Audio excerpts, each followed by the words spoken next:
I'm Kangaroo Sexy with Death and Psychedelics. I make t-shirts, posters in patches, and all sorts of other random things. If you're interested in that, link's down below. But right now, we're here to teach you how to screen print. The last video we went through, I showed you how to make patches using only a screen, something to push ink around with, and some wax paper. This time, we're going through a draw and fill method. So let's talk about what we're doing. This is draw fluid. It's a water-soluble wax suspended in a non-toxic, barely volatile solvent. You can paint this onto your screen. Whatever it's being suspended in evaporates, dries on the screen. It could be water. I'm not actually sure. I just know that it's water soluble after it dries, and it's non-toxic. This is fill fluid. It's kind of like a clay suspended in some form of a solvent that hardens and becomes water insoluble when done. We put this on after we paint on it in our draw fluid. And by now, you probably should have a squeegee. If you still want to follow this, now's a good time to own one. If you followed me along with the last video and decided it's not really what you want to do, no problem. You can take that really nice screen that you have, as long as you didn't cut any holes in it, you can throw that on eBay real quick, and I guarantee you there's someone in your neighborhood that wants to buy it today, especially for $25. So, let's get going. Okay, so the first thing that we want to do is put down something to protect our work surface. It is a water-soluble ink. It is a water-soluble wax that we're using, but it will get on things, and it can stain things if you're doing this on carpet. It just makes your life easier. I have some newsprint down. You can use a tarp or any other kind of just like drop cloth that you have laying around. Doesn't have to be anything fancy. Next, I'm putting down some spacers so that we keep the back of the screen off of our work surface, and so that because we're painting a liquid onto a screen, and it's going to drip through. It's just going to. I like to use 3 pieces of wood as a spacer because tripods are self-leveling. Alright, so now that we have that set up, we're going to take our fill fluid, our draw fluid, shake it up, make sure that it's good and mixed. It's a liquid wax in a suspension, so if you let it set, or if it's just been staying on the shelf long, it'll start to congeal together in the bottom. Just want to make sure that it's good and evenly distributed. Next, with any craft brush that we have, we're just going to start painting our image. We want to leave ourselves a nice little margin of error on the top and bottom and on the sides, so that it's easier for us to actually move ink around, and we don't have ink staying on our images. Lately, there has seemed to be quite the problem in leftist spaces I've been seeing, with leftists either being anti-sex work or female empowerment and having control of their own sexuality and their own body. And you also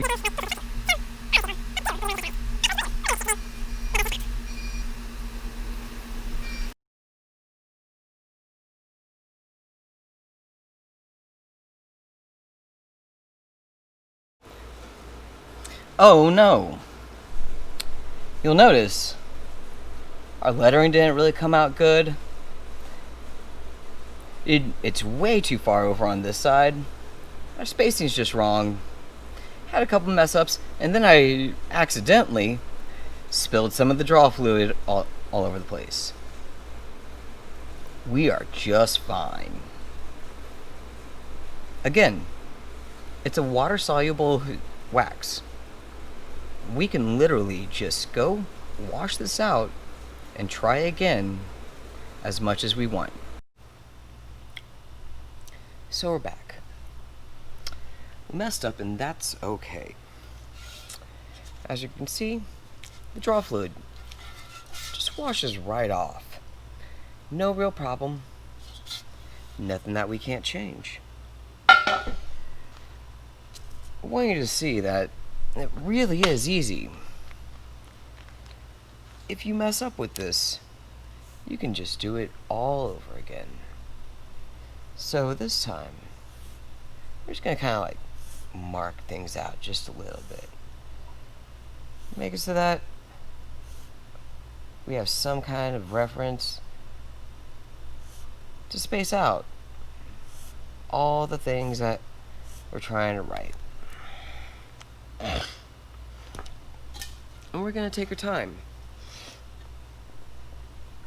And that's okay if we're going to take our time. Because we have a lot to talk about, really. Because like I said before, shake up your draw fluid and use a brush. What I was saying before is that there seems to be a lot of problems going on with hatred for sex workers in leftist spaces these days. And that's just not the right attitude. A lot of communists, it seems, really just can't quite square the ideas of sex work and how it's going to exist within their personal idealized utopia of some weird communistic ideal. And I just have to say, we're way too far from getting there for us to even start to talk about any of that. Because right now, it's the year 2020.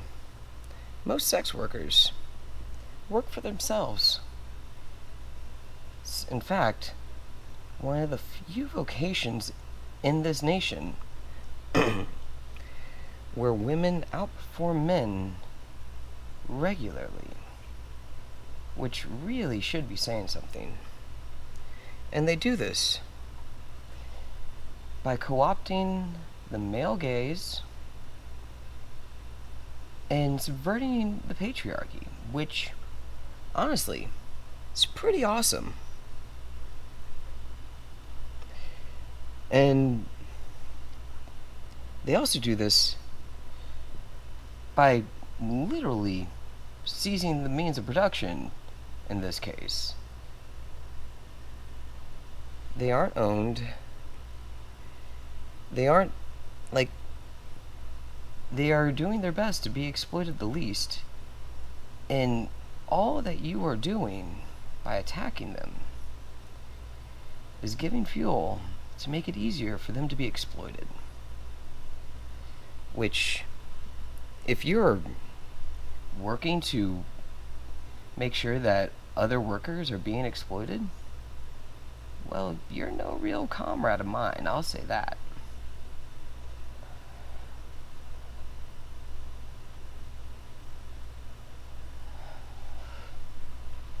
Those are looking good.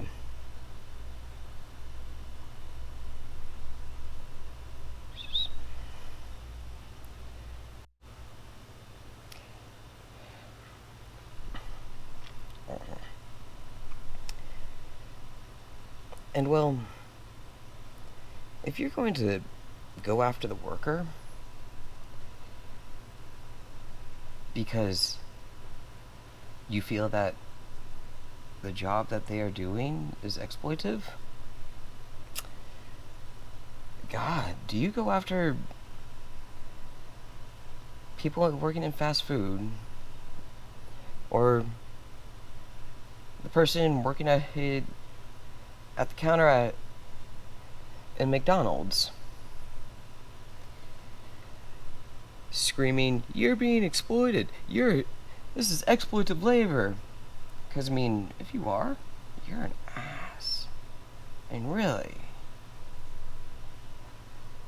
you should probably rein that back in a little bit.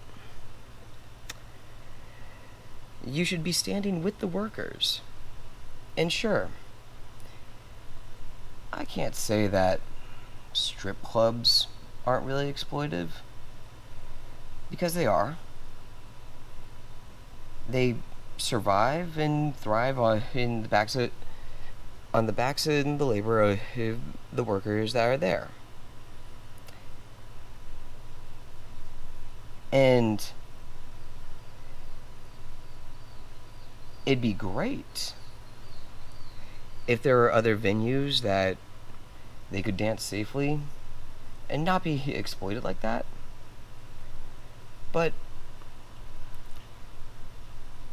unless we want to make it easier for strippers to come together and start their own strip clubs so that they aren't going to be exploited as much, you can't really attack the institution that they work in. You know, that's just not how this is gonna work. Then there's gonna be people screaming about how it's not really labor because they don't see the labor in it. They don't quite understand the amount of emotional and physical labor that goes in to the industry.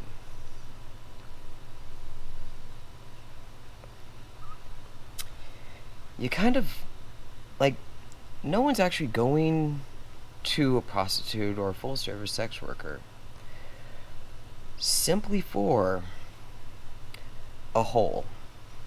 That's just not really, like, there are those people, but for the most part, people are going there to fulfill an emotional need and sometimes a mental need along the lines of something idealized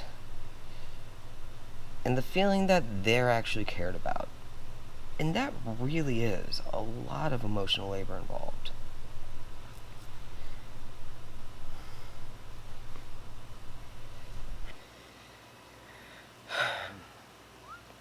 So next, you're going to hear from the sex worker exclusionary crowd. Things like, there can't be consent involved, and that every sex worker must be being raped.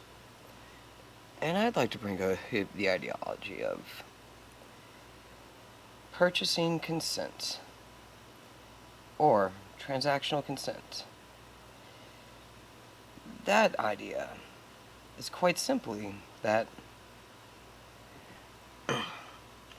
a woman, free and sound as an individual, can choose to give you consent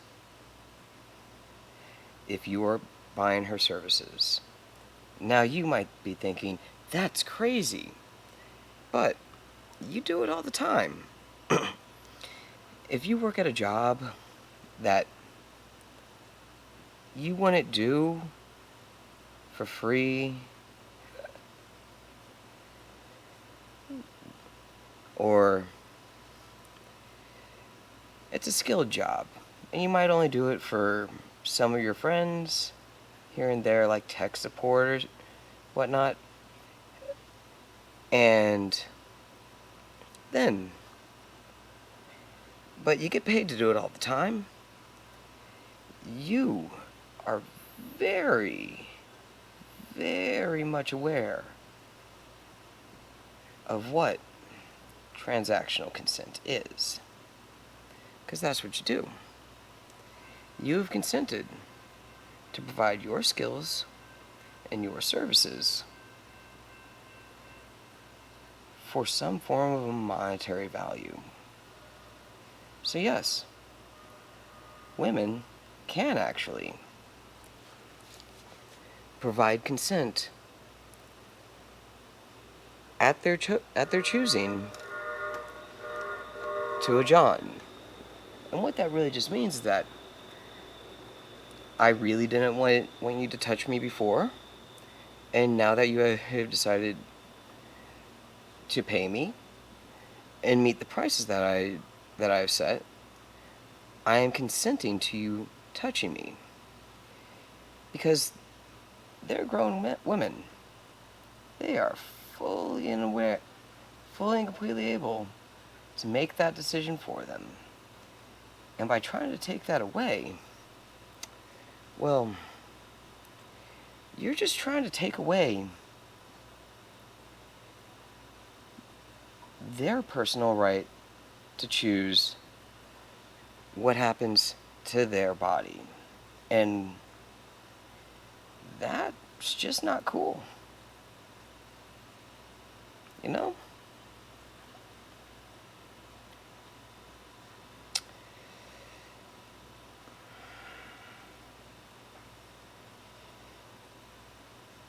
Because women should be trusted with their own personal autonomy. I mean, it's theirs. Also, we should talk about brushes. I've been using a craft brush and a makeup brush to do this. You can really use just any kind of brush you want.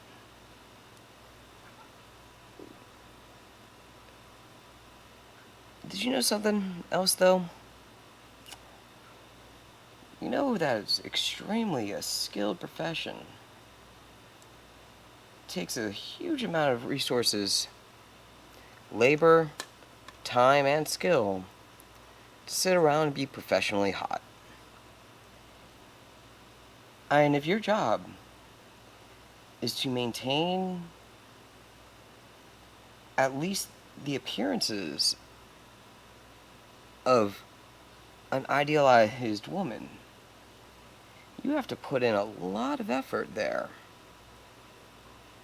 And that's something that we really shouldn't be discounting. Because it really should be understood that women in that profession, they do marketing, they do advertising, they really do have a lot on their plate. And it's a much harder job than many of you might ever actually understand or suspect. Alright, so just going over and filling this in here and there, making sure that we've filled in all the little holes in our screen. In a moment, we're going to go through and we're going to coat this with fill fluid, and we'll talk some more then, okay? So, we let our screen dry overnight just to make sure that our draw fluid dries in the screen. It's going to be important. We're going to take our fill fluid, shake it up, and the fill fluid is kind of a clay mixture. We're going to still want to work over a safe area. We're going to shake up our fill fluid because it's clay in solution. It's going to settle and it's going to get together. First thing we're going to do is that there, put that. Make sure it's off a little bit. Gotta pour just a little bit on.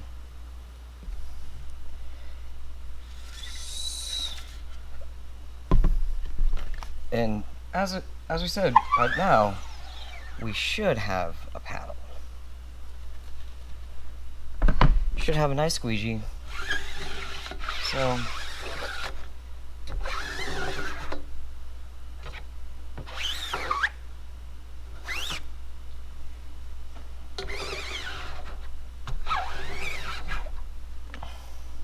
we're just gonna move our fill fluid all around. Go onto the back side. Make sure it's nice and evenly coated. And we don't want to do too much, or else you're going to start to rub out all of our draw fluid.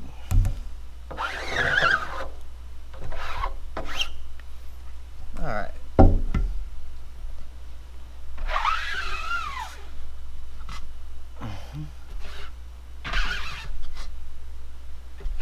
Kind of want to try to get the edges. And again, this is going to harden and stick inside of our screen. So, and there are ways that you can scrub this out. It takes a long while. It's really, really hard. I don't necessarily recommend it.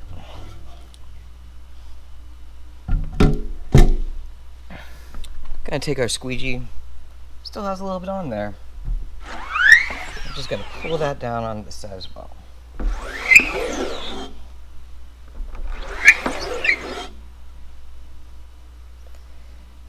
We're gonna do that one last time on the other side.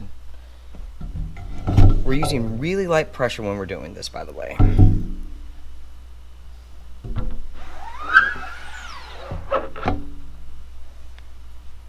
Alright. We can just come through on the bottom. Scrape up everything we don't use. Get right back in there. We're gonna let this dry now. And we'll be back to talk about washing it out and really the legal ramifications of what's happening against sex workers legally and all the litigation that we've been seeing. So we're going to change things up real quick. If you get motion sickness really easily, you should probably look away for the moment, because there's going to be a lot of erratic movement. I switched to body cam because it might be a little bit intimidating for most of you at home to be doing this and have never done it before. Where I do it, I have myself a pressure washer, and I usually wash them out in an old shower stall. You probably don't have that, but you do have a tub. I have a wash bin, so we're gonna use this. So, like, literally, you just have to put some water on the screen, and our draw fluid is gonna start to wash right out. As we go through this, and you can watch how this works, I'm gonna talk to you about one major gripe that I have, and that is legislation. Legislation that does nothing to stop sex trafficking, but only does everything to hurt sex workers in general, and actually helps sex traffickers exploit sex workers more and more. If you really did actually care about the safety of sex workers and ending sex trafficking, you would be fully and completely opposed to that. As we saw with alcohol, prohibition does nothing to stop the crime from happening. It just forces any legal avenue underground and makes things even sketchier.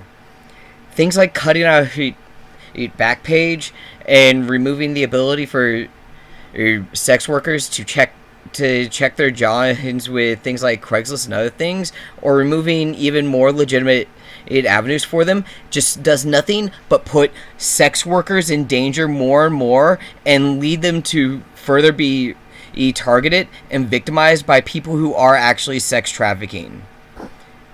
Now, what you saw me scrubbing the screen with was just a simple, soft bristled brush. It helps knock off all the fill fluid that dried on top of the draw fluid, and really just kind of cleans it up. You don't need a lot of pressure here.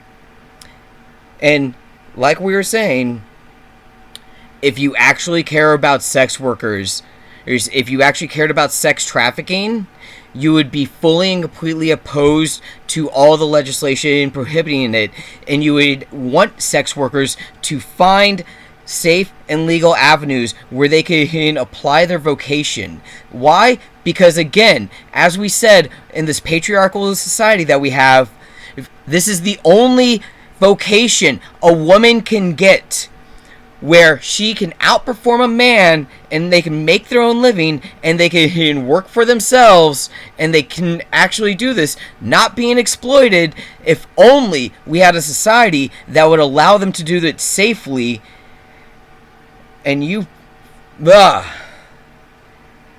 you can't tell, this is something that really does bother me. Prohibition has never stopped anything. Do you know how many people can still buy drugs, and we've been under prohibition from drugs forever? Yeah, prohibition doesn't stop anything. Let's get back to screen printing now. Alright, so we're going to make our very first shirt. You're going to want something to put inside the shirt to make sure it's flat. You can use MDF, piece of cardboard that's like fairly flat. This, you know that drawing tablet I showed you last video? This is just that. It's the back of it, ripped it right off. Take your spray adhesive, spray it a little bit, and we're gonna just stretch this shirt right over that. We want to take care when we're doing this to make sure that we aren't really stretching the fabric all that much, or else it's going to distort the image. So, alright, that looks good. This shirt is an extra small, so it's a little bit tight on this. I assure you, if you're using an 18x24 drawing pad, your shirt is going to have plenty of room around it. Alright, this is our neck. We want our image to sit right about there. So we're going to just kind of line this up. You can see there's the collar. Gotta move down just a little bit. And we're just going to have our screen right on the shirt. Take a little bit of ink.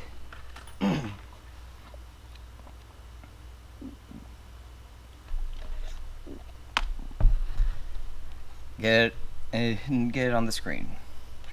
Gonna go ahead, spread it out just a little bit. And you might be asking, why did I choose a shirt that says sexualize me and all this? It's because being able to be in control with what's going on in your world and consenting to sometimes you want to just feel yourself and actually be sexualized. That's why we're doing this. So I just made a flood pass. That's very little pressure. Just making sure that we have ink in all the little holes of our screen.